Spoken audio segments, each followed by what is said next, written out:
Hey guys, it's WonderCat44 back again with another time-lapse video. This one was highly requested on Instagram, so I'm here today to show you guys how I color eyes. So the most important thing that you need to do is you need to figure out what color eye and how intense the eye color is going to be. So here I'm doing a fairly intense saturated blue eye. Some people like to do a more slate gray or slate blue eye, but for the sake of this video I wanted to do a nice blue saturated eye. And it's kind of like a medium colored blue eye. It's not too dark, not too light. So I went ahead and started with my base color.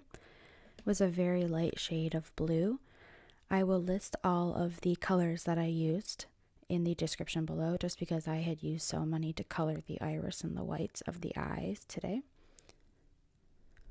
Now what I'm doing right now is I already mapped out which colors I was going to use and where I was going to use them. I mapped these out in my test sketchbook, or what I call affectionately my garbage sketchbook. I highly recommend getting one of those, by the way, if you don't have one already. It's very important to swatch everything before you start coloring. Now, what I'm doing right now is I'm layering my colors.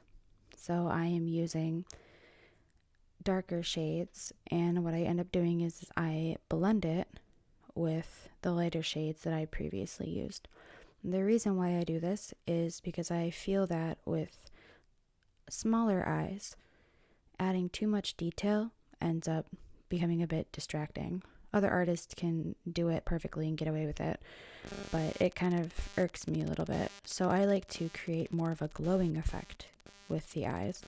And the way I achieve that is by leaving a very light center to the eye and shading sort of around a little blocked area. I don't usually start coloring in the pupil until I have finished laying down all of the color of the eye. And part of the reason is that I want to be sure that I'm placing the pupil in the right area. I would rather be able to blend out a bad pupil than having inked it and having to work around with it and deal with it. So I recommend kind of testing with the lighter markers to see where a good area for the pupil would be, and then you can go ahead and lay down the darker color when you feel a little bit more confident. So I am going to share a super top secret technique with you guys today, and it involves the colorless blender, which you will probably see a little bit in the video.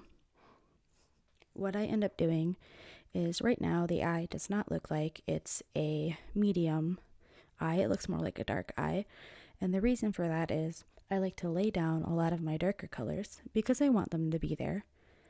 But then I go ahead and I go in with the colorless blender. I go ahead and I lift off some of that darker color, kind of like around the top and a little bit around where I have the lighter blue in the eye. And what that kind of does is it leaves a little bit of that dark marker behind, but it also kind of like adds a little bit of like a nice smooth gradient effect rather than like big chunky lines or noticeable transitions. So if you don't have the colorless blender right now, you can go ahead and just use your base color, and that sort of works, but you have to remember the colorless blender is just the alcohol base for the Copic markers. It's not Copic marker alcohol base plus, an ink. And also remember, when you're lifting color off, you should also kind of wipe off your marker tip every so often. Otherwise, you're just going to spread all that color around. So now you see me coloring the iris of the eye. I'm done with the iris, and now I'm moving on to the whites of the eye. Really quickly, since I'm running out of time, I'm just going to explain.